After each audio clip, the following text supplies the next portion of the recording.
You're listening to NIL Now, a podcast dedicated to the name, image, and likeness of today's college and high school athletes. So we're going to explore the crazy and wildly interesting world of name, image, and likeness. NIL Now, covering the latest sports business headlines and keeping you informed on the nation's top performers. This is NIL Now, where the stars of tomorrow are getting noticed today. It's the Wild Wild West, but we're wrangling it in. Presented by Headline Studio and Reddit. Here are your hosts, Lauren Zisler and Kevin Jones. Hello there, my friends, and welcome back to another episode of NIL Now, a production of Headline Studio and Reddit. We are out wherever you listen to your podcast, so make sure you subscribe, let us know what you think, and yeah, you don't want to miss a thing. So later on, we're going to speak with Kristi Dosh. She's an attorney and Forbes sports business writer about some of the NIL deals we're seeing right now in the midst of March Madness, so you don't want to miss that. I know she's got some great insight, but first and foremost, we're going to unpack all the madness, if you will, with my buddy Kevin Jones here as we talk a little March Madness NIL and some of the fun commercials that we've been seeing as of late. What's up, buddy? What's up? This March Madness has been fun. You know, we hosted a couple tournament games here for the ladies the other day. Yes, shout out to the Hokie ladies. Sweet 16 bound, marching on. It's been fun watching them play, man. Your girl, Liz, is just lighting it up, man. Light it up, Liz. She's lighting it up, Liz. Okay, I see you with the piggybacking the names. Coming on strong. Light it up, Liz. Yes, sir. NIL headlines. All right, so NIL, there's been some fun commercials, obviously. Look, I'm always enamored by the Capital One commercials. You know, Charles Barkley and Samuel L. Jackson and Spike Lee, like they always get together. They do some fun stuff. Those are always very intriguing. And I laugh at them every time. And there's always like a plethora of them. But I've seen some other ones kind of floating around and other, I guess, NIL deals floating around. And one that has kind of taken the headlines this week is the Pringles March Madness. They're calling it the Pringles March Madness Collection, in which you've got 3 players involved. And of course, this is interesting and new and different because, oh, by the way, you never get to see college players on, you know, the cover of anything. And now, of course, we're getting to see that. So the players involved in this are Gonzaga's Drew Timme, Virginia's Ben Vanderplas, and Duke's Dariq Whitehead. Each player appears on their own Pringles can, designated to a specific flavor. But there's a catch, KJ.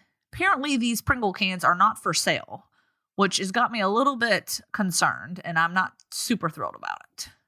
Yeah, I don't know. That's a little weird. I'm wondering if they're not for sale because then Pringles got to split that royalty, or if it's just a deal where I'm using your likeness and paying you once. So I don't know.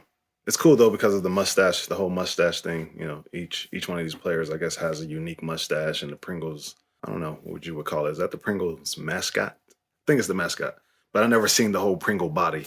You know, I imagine them to have like Humpty Dumpty fell off the wall body with like skinny legs and big boots. I don't actually think I've ever seen the full body either. I guess kind of like the Planner's Peanut. You know, it seems to me like he's all face, all stash, nothing else.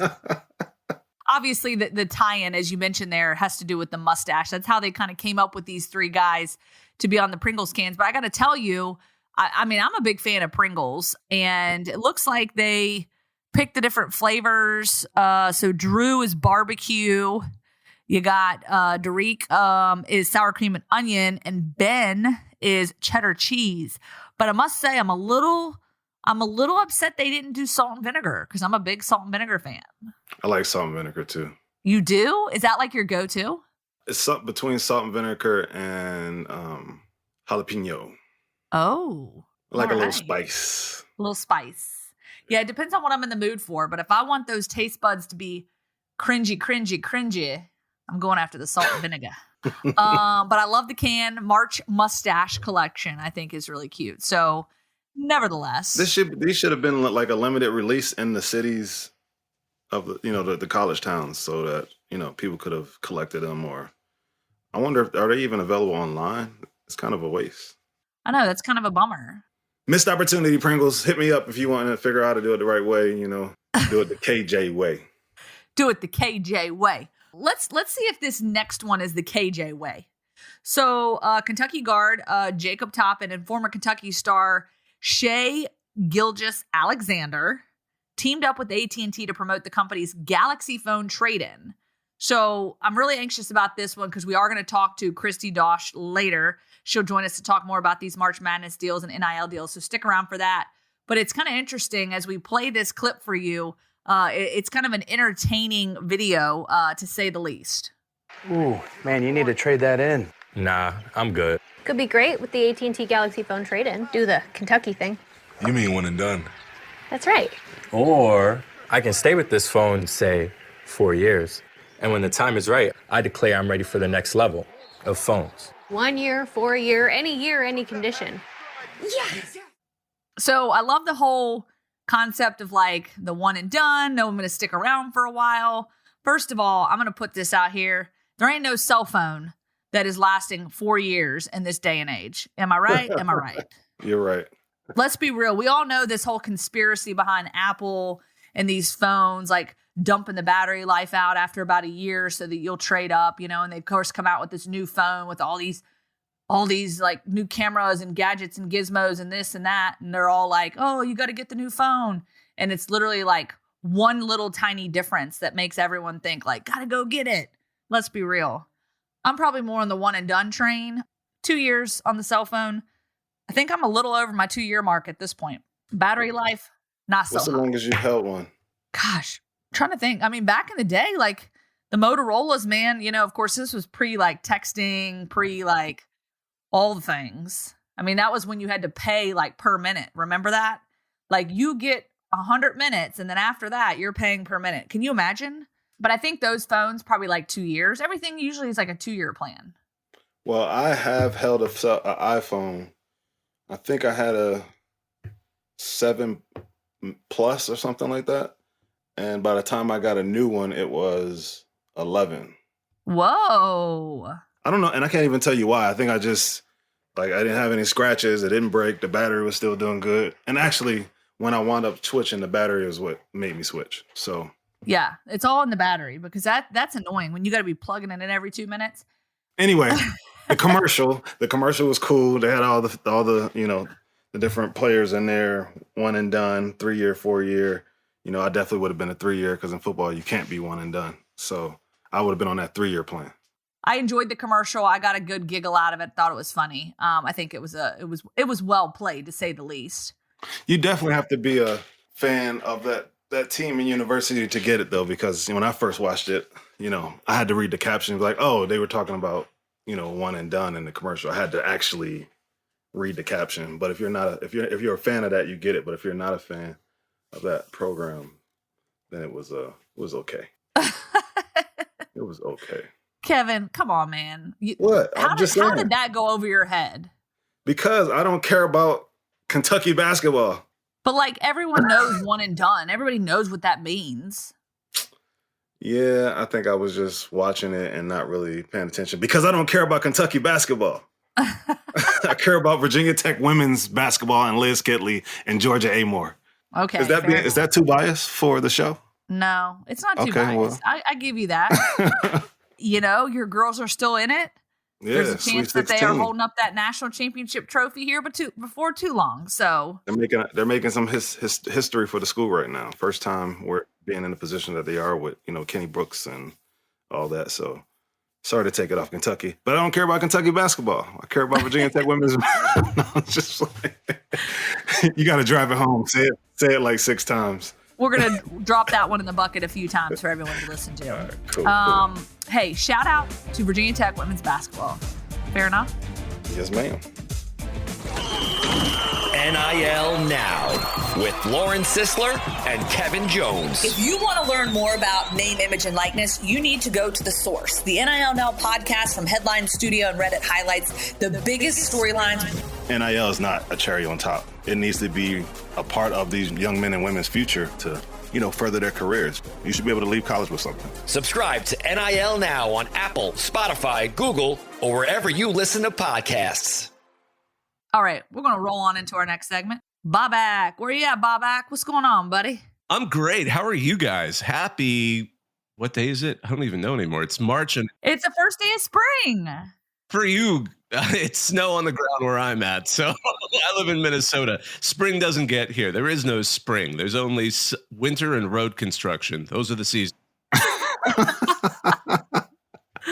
That's pretty good. Anyways, before we go off the rails here. All right, so I want you to weigh in on this. Give us some thoughts from our Redditors. Okay, so the Boise State Athletic Department held a free tax prep and filing session through the Volunteer Income Tax Assistance VITA grant program to help athletes who may need to file taxes related to income earned through NIL.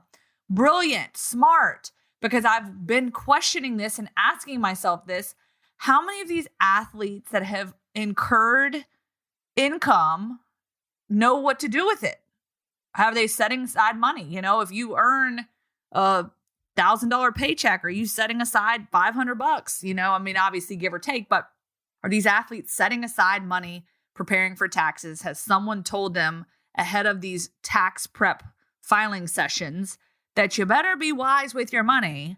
Because when income tax time comes and you've already spent it, blown through it, then what? That's my big question. So, Bobak, go for it. Yeah, you're absolutely right. It's not like you get recruited to play a sport because you're great at taxes or anything like that. And, you know, it kind of goes into the fact that Boise State's program, at least their NIL program, it did get the award for being the best institutional program the first time they did those NIL awards last June at the College Football Hall of Fame. So a lot of fans were positive about this. I mean, Boats and Pokes, I think, really represents a lot of folks. That all rhymed. I mean that. But, you know, I did the VITA program when I was in law school. It's pretty easy once you've done a few returns and very rewarding to help people below the filing threshold to get this taken care of. And I'm sure almost all the athletes still fall below the free filing threshold, which is like $60,000, give or take. And I know a lot of players aren't necessarily getting money above that. So there was some jokes. One guy who used to be a part of the VITA program in accounting school, he said he met multiple drug dealers through it, but hopefully that's not happening here. Although Mac Zero said, oh my. Well, my favorite advice came from Mac Zero after that. So make sure to let him know that the cost of goods sold, COGS related to illegal activities, is expensible, but all other costs are not. So if you are selling drugs, you can write off the amount you paid for the drugs, but you cannot expense your burner phones or office space or any other general business expenses. You know, these are the things you learn when you go to Reddit RCFB. I was about to say, I don't even know what to say to that right now. Yeah, I really have no commentary. I wouldn't advise you to have commentary on some of this stuff. This dude's living in a trap. What the hell's going on? Main fans, so 2017. It's like the VITA program's awesome, and in the NIL context, probably necessary. I'm sure everyone's doing this, but it's good on Boise State on getting the word out. And, you know, even if every program isn't doing it, they hear about this. And I think getting that word out is positive because I'm sure there's a lot of athletes out there who could benefit from this. I mean, there were some concerns about it being impermissible. The classic joke is that the NCAA is going to slap them with a due notice for impermissible benefits, but that isn't in reality. And again, I have to say, you know, another reader, First Order of Fries, said that this is open to the rest of the student body. It offers tax-free return help for anyone that needs it. And as the article noted, Boise State actually not just opened it up to students at the university, but anyone in the Boise community who qualifies. So that makes it even better. Some Boise State fans are kind of like they're happy that this is getting out there and they look good. But Beef Jerky, I thought, put it well. You know, it's nice that we have one of the best NIL programs in the nation, but in reality, the best NIL program are the ones that funnel millions of dollars to athletes through collectives. So I think there's a bit of like, well, it's nice that we're helping people with taxes, but that's not necessarily going to bring the players in and the athletes in. I can't get past the screen name. That's the part that gets me. Yeah, let's be honest. All of these screen names are hilarious. The last 2 weeks they've been ratchet. Well, I got one for you, Bill Bro Dime Baggins. I was looking at him. I was just looking at him. He had a comment I wanted to get to because he's like, I did vegan when I was in college. Hold on. Why is taxes turned into a whole like drug bust? I'm confused. I'm so confused. Professionals who live an intense lifestyle. You know, every CPA, you know, they're just wild people ready to leap out. But, you know, it's like he's happy with the VETA program. But it's like, well, why did we learn in college to do the Soldier Boy dance in school, but never learn basic financial literacy? And, you know, the replies are, it's so you can learn how to crank it. Duh. I'm so confused by this Ooh, segment crank right that now. Soldier Boy. Now you crank that Soldier Boy. We're talking about beneficial things for athletes so that they don't avoid the taxes. It's like a benefit. And then the conversation goes way left. This is crazy. I mean, it veered off the bumpy path big time. My goodness. Entertaining, though. It is very entertaining. And reeling it back into real life, you know, I was reading the one comment by King F721, who's probably got the most normal name on the chat center here. He talked about being an exchange student at small high school in Wisconsin, took a semester of economics that focused on in small high school in Wisconsin. So we're talking even at the high school level, the financial literacy stuff. Kevin, I think you and I have talked about this before. I mean, it is true. And I think athletes aside, you know, I don't think anybody, unless you're taking economics, business, financing, I don't ever recall taking a class in, you know, tax preparation or anything financially driven in high school and or college that really prepares you for that. I mean, for me, it's just like, all right, plug it into QuickBooks. Here you go. But I mean, even knowing how to use QuickBooks isn't a thing in and of itself. Yeah, it's a total miss, I think, of universities. You have to be in accounting, you know, in the College of Business at Virginia Tech to have gotten some of that. And I didn't get it until grad school. And I have parents right now asking us all the time about taxes. So that's something that we're providing to, you know, educate the families about, you know, about the taxes so that these kids know what they need to do, know what they need to put away and, you know, execute that versus having some penalties or something that's up against them. So it's important. I mean, because let's be real. I mean, these schools require all these prerequisites. I mean, you know, even in high school, right? Like gym class is a not an elective, at least up until a certain grade. So you've got to be exercising, learning sports in some sort of way, whether you enjoy sports or not, even if it's going out there and playing badminton. Something for everybody, right? And then, you know, you have your home economics class and you have all these different things, but I don't understand even when you get to the college level, there's all these prerequisites, but the financial piece of that is nowhere to be found, at least in my experience, even at Rutgers, that was never something that was mandated or mandatory for us. So probably something to think about. All right, and something else to think about, my friends. The House is to hold a hearing on NIL rights under their new NCAA president, which his nickname is KJ? Baker's man. Baker's man, yes. Yeah, yes. Okay. Baker's man. So, the Baker's man. See, he trying to bake as fast as he can. I tried to tell him last week that's not going to be the right thing to do. He got to slow down about this.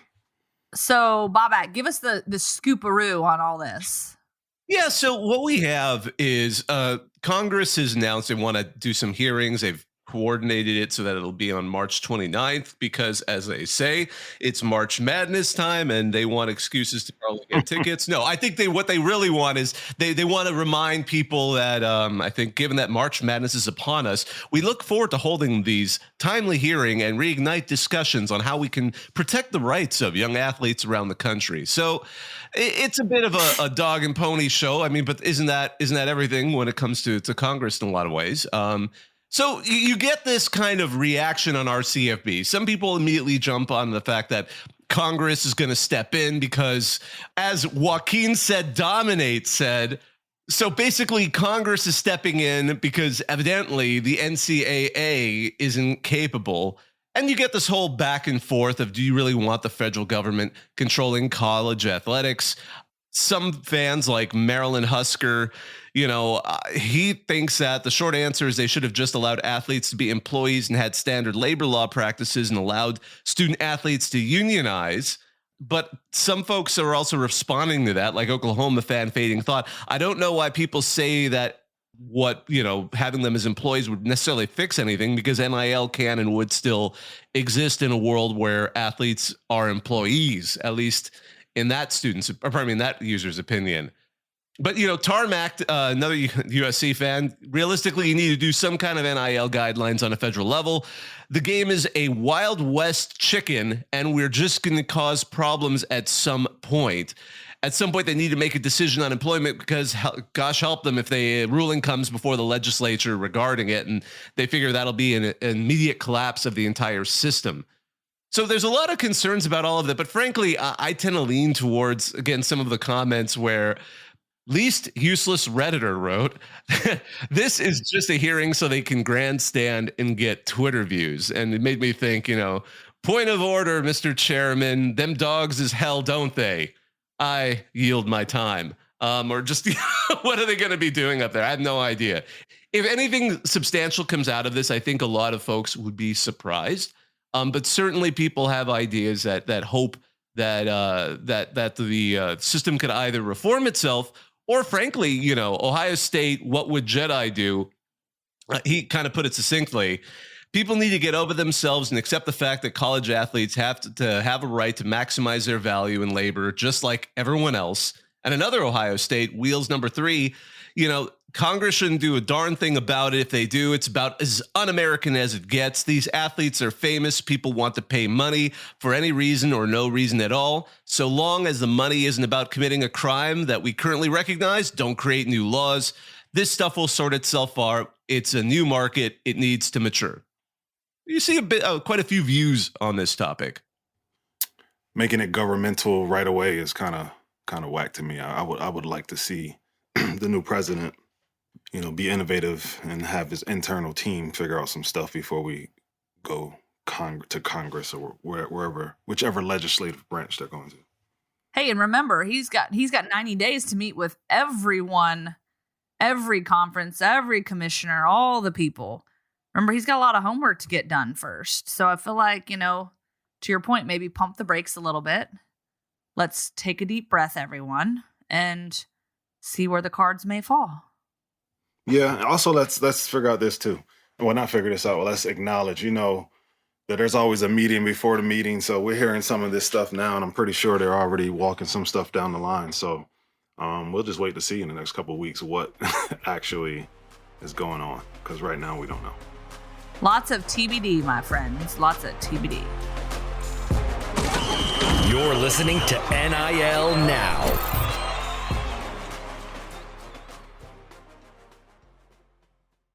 All right, now for our third and final segment of today's show, we are joined now by Kristi Dosh, an attorney and founder of Business of College Sports, formerly served as ESPN's sports business reporter and now writes for Forbes about sports business and NIL. So I guess I could say Kristi is a former colleague of mine at ESPN, right? Welcome to the show. Thanks for having me. It's great to have you on. And of course, lots to dig into. And I think, just kind of going over your credentials, as someone that also teaches NIL classes at the University of Florida, have a law degree. You just schooled us and told us technically we can call you doctor if we want. People don't. But, we'll give you all the titles because obviously you've got all sorts of good stuff to share with us. And as we are right now in the midst of March Madness, I just want to start there. We talked earlier in the show about a couple of different deals, the Pringles cans with the guys with the mustache, 3 players, which is kind of fun, except for the fact that they aren't allowing those Pringles cans, as we read on 3, to be available for purchase. However, it is what it is.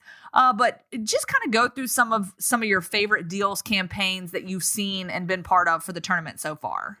Yeah, gosh, I feel like I get pitched a new one every day. In fact, I'm working on a story right now, and it's going to end up being sort of a roundup of how brands got in on March Madness through NIL, because everybody's doing it in such creative ways. And some of these brands are sitting by and waiting for something to happen. Like they're waiting for that player whose name none of us knew, but all of a sudden they've had an incredible game, and maybe somebody from one of the teams that's really a Cinderella story. So I don't think we've seen the best ones yet, because last year some of the good ones came out later on in the tournament. But the Pringles one stands out for me. That's one of the best ones that I've been pitched so far. I've been pitched a number of ones where brands are like trying to make it fit March Madness, but they were working with athletes who didn't end up making it into the tournament. And so they're trying to do stuff sort of around the tournament. I haven't seen anything other than the Pringles example, though, that has really like stood out to me and been like, gosh, I've got to write about this one.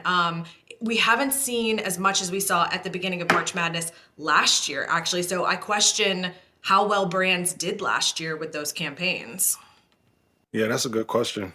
I wonder how well they did as well. I'm thinking about something you said that stood out to me that hopefully if any of our listeners are brands like Disney Plus, Cinderella story, that would be dope to have something that's related to, because there's always a Cinderella story each year, right? So I think that's a brand that needs to be tagged. That's a really good idea. Give the show some credit. Give Kristi some credit if y'all steal that.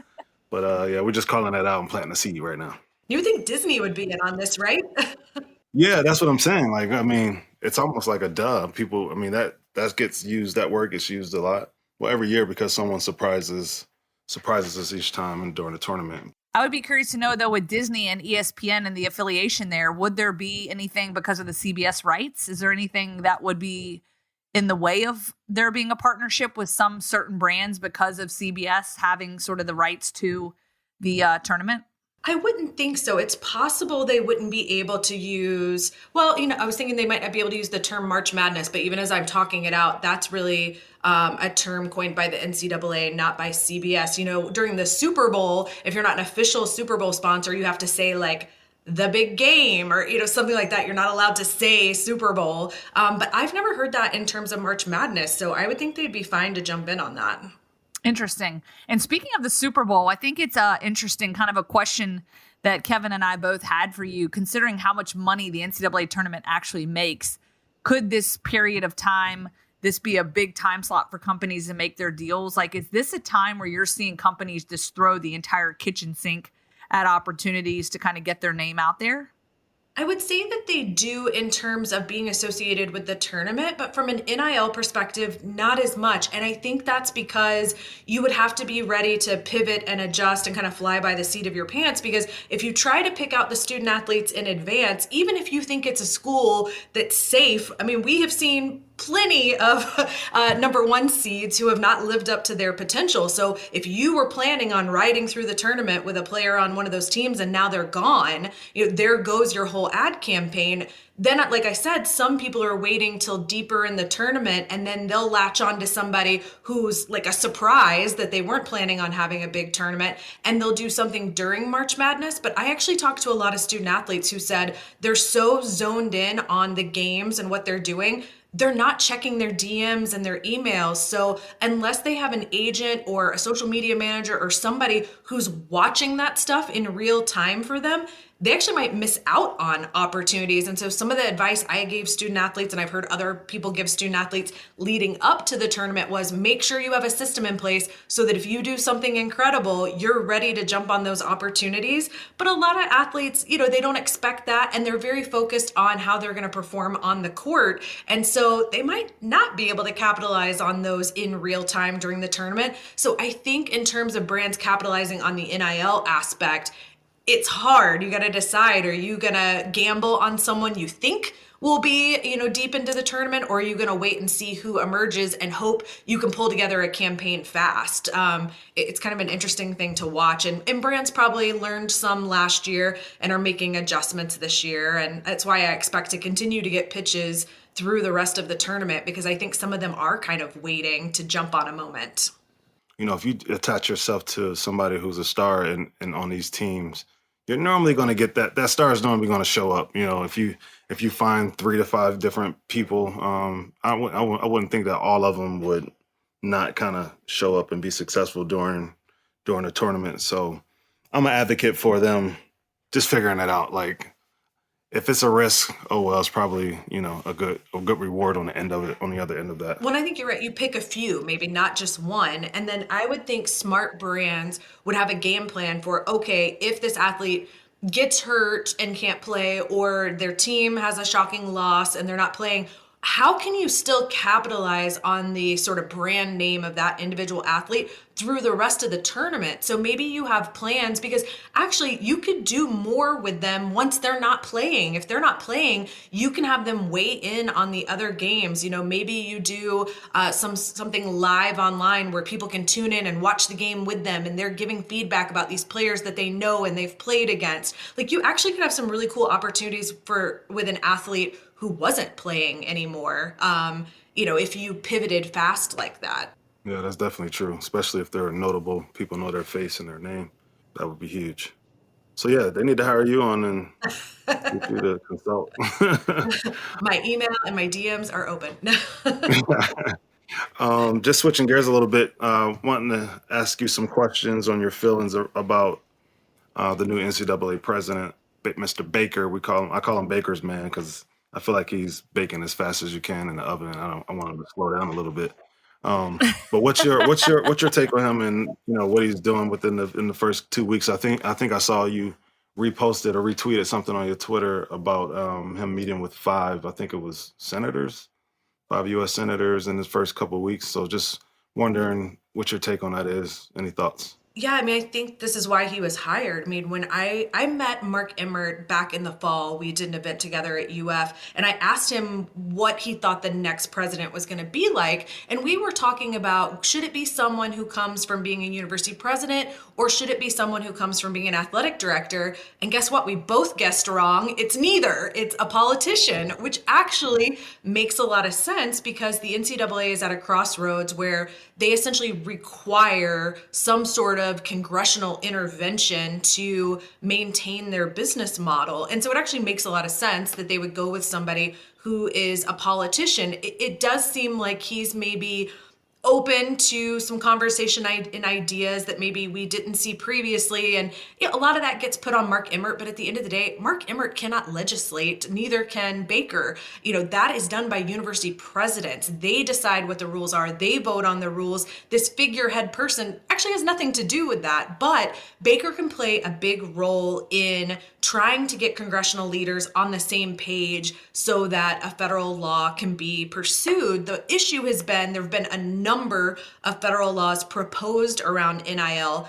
Not a single one has made it out of committee because different congressional leaders want different things in there. Some of them want to include health and safety measures and concussion-related measures in there. They don't want it to be just NIL. And I'm not saying that that's a bad thing, but because everyone has a different idea of what should be in there, none of these proposals have made it out of committee. And so I do think that Baker has the political background and acumen and connections that maybe he could help them at least come up with a law that makes it out of committee. Now, whether we will actually see a federal law, I am still not optimistic about. I don't see that happening, but at least maybe we can get one out of committee.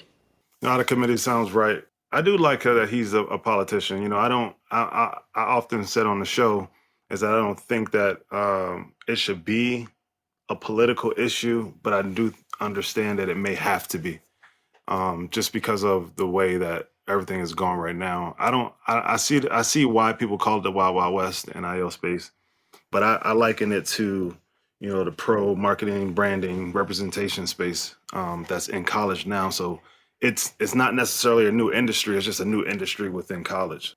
But I do understand that the answer can't be, oh, let's just treat it like pro. That's not the same. It's not the same industry, but a lot of the same things are happening. So we'll see where they land with some of the answers for this. Well, and I think it's just the Wild Wild West aspect, for me at least, isn't NIL. It's NIL combined with the transfer portal and all of these things that sort of happened at the same time. And so now you essentially have unrestricted free agency, which we don't see in any professional league, but that's because in the professional leagues we have employees and they're collectively bargaining and we've agreed on things like the draft and free agency and all that kind of stuff. And so, I do believe we are headed towards some sort of model where at least some college athletes, maybe just those in revenue producing sports are employees. And I'm not sure that I love that idea. I think that I can argue both sides of it. I've covered it for years and years, and I covered it back when Northwestern's football team tried to unionize, almost 10 years ago now. And there are pros and cons. And as a good lawyer, I could argue either side if I really had to. But I do think that's where this conversation is headed, because NIL combined with the transfer portal rules now just create this unrestricted free agency. And particularly, I think, for those outside of the Power Five, when we're talking about Group of Five schools, especially in football, they are having to adapt to a very new business model for them. I was just on campus at Troy University, and we were talking about how the Group of Five can end up just becoming like a developmental ground for the Power Five, because your best players are always going to get poached. They're going to get lured with NIL deals and offers from collectives. And so how can Group of Five programs hold on to their stars, or can they? Do they just have to concede that that's what's going to happen? So to me, that's the Wild Wild West aspect, is just that these things all happened at the same time and have made it a little more chaotic. Yeah, definitely lots to unpack there, and really good insight. And I just love the conversation. And I think that your business acumen and what you kind of bring to that, it'll be interesting to see how things continue, and certainly would love to remain in contact with you. And maybe as we start to see things change and evolve as they continue to do in this, as you said, Kristi and KJ, the Wild Wild West, as things transpire, it'd be great to continue getting some insight on this and the direction things are headed. But Kristi, we so appreciate your time. It was wonderful having you join us today. Of course, you can follow Kristi on her Instagram and Twitter accounts. That's at SportsBiz, BIZMISS, SportsBizMiss, and online at KristiDosh.com. And that's Kristi with an I, KristiDosh.com. Great stuff as always. Thanks for coming on the show, Kristi. Absolutely. Thanks for having me. Thanks, Kristi. All right. And of course, you can follow us at NIL Now Show on Twitter and on Reddit. Tell a friend, let us know what you think about the show, and find next week's episode out wherever you listen to your podcast. And be sure to subscribe. Thank you to Bobak, Hayeri, and the Reddit College Football team. You can follow them on Twitter at College Football, at Reddit College Football, and online at Reddit College Football. I'm Lauren Sisler. My co-host is Kevin Jones. A big thanks to our audio engineer, Colin Schmeling, our associate producer, Dean Zolkowski, and our executive producers, Richard Diamond, Selena Roberts, and Scott Broder. See y'all next time. Thanks for listening to NIL Now, presented by Headline Studio and Reddit.